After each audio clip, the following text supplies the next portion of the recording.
welcome to Web of Stories. My name is Melinda and I am here with a book review. I had hoped to do this video outside, but the wind picked up. So I'm afraid that if I tried to do this, it would just knock my tripod over. So we're back in boring corner. But today, and I just finished this book, I am talking about The Lincoln Highway by Amor Towles. So I picked up this book. I chose this book from Book of the Month specifically last December because it was one of the finalists for Book of the Year. I picked it up specifically to read this summer for the Big Book Summer Challenge. It is, let me get the exact, 576 pages, so it certainly counts. So the setup of this book is a young man named Emmett Watson is being brought back to his farm in Nebraska from like a reform school or like a farm project sort of thing in Kansas, I believe, where he had been sent after he accidentally killed someone else. He's got a little bit of an early release because his father died and his mother had long since left the family. And so he is the guardian for his younger brother. So the warden is bringing him back to his family farm. When he gets to the family farm, he's greeted by a neighbor. This neighbor and the neighbor's daughter had been caring for Billy, his little brother, while between the time that his father had died and now when he comes back from the reform school. And the neighbor tells him, you know, the family of this person you killed doesn't think that your sentence was fair and they're going to exact revenge. So it would be best if you left town. And Emmett says, yes, I understand. And he has a plan. He and Billy are going to go to Texas where he's going to start sort of a house flipping business. He's done some research on it and he's decided that this is the best place to go, is Texas. So we meet Billy, who is his little brother, who's wonderful. I love Billy. And Billy actually has a different idea. Billy's fine with the house flipping business, but instead of going to Texas, he wants to go to San Francisco, because he believes that's where his mother is. And if they can get to San Francisco by the 4th of July, they will find her at this fireworks display. So he kind of convinces his older brother that this is what they need to do. So you would think that was all set, but it's not, because then out of nowhere appear two fellow inmates from this institution that Emma was at. Their names are Duchess and Wooly. They had actually hitched a ride in the trunk of the warden's car taking him down there. And Duchess has a different idea of what they should be doing. And it all goes from there. The idea of the Lincoln Highway, the title comes from, I believe the Lincoln Highway is also Route 66. I don't think it is. And that's not true because I think Route 66 goes to LA and the Lincoln Highway goes to San Francisco. But it was the first cross-country interstate in the United States. It goes from Times Square in New York City to San Francisco. And these four boys start an adventure. I don't want to say much more of it than that. There's things that go on. There were things that totally surprised me. I loved this book. I was like this. I was trying to figure out what this book reminded me of. And it reminds me of a lot of different things. For one thing, I don't know why. I can't really point out why it reminds me of this, but there's something very Wizard of Oz-ish about it.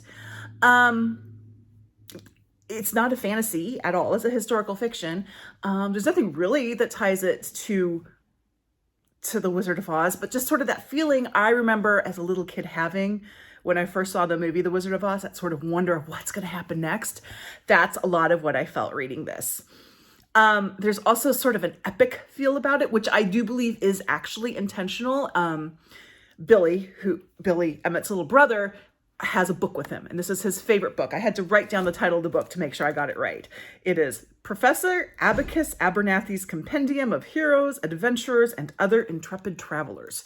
And this book is a collection of stories of both fact and fiction of notable adventurers, travelers, whatever. And we refer back to that many, many times throughout the book. And it's almost a source of inspiration for a lot of this. The characters in this book are fantastic. I loved, Billy's my favorite because he's just like wide-eyed and he has that innocence. And then Emmett is like the sort of person we all strive to be. He is a good, honest person. And then there's Wooly, who is one of the friends. Wooly is, so Billy has a very childlike fantastical view of the world, but Wooly has a very childlike, realistic view of the world. And that's very interesting. And then there's Duchess. And I love Duchess, even though I also wanted to clobber him. Duchess is so infuriating, but that's intentional. And the most infuriating thing about Duchess is even after all the stuff he does, you still love him. It drives me crazy. I was like, ah! So these 4 characters, and we do meet some other characters along the way, they will just keep you going and they will work your way into their hearts. This book is told with alternating viewpoints. With the exception of Duchess, it's always told in 3rd person. Duchess is in 1st person. For reasons, I believe that there's no way you could tell Duchess's story unless you could be inside Duchess's mind. And the only way to do that is through 1st person. But even though it's told through all these different viewpoints, there's distinct voices in each of these. So you really get to know the characters. The world in this, which is I think 1954. I got to check the date here because it starts on June 12th. June 12th.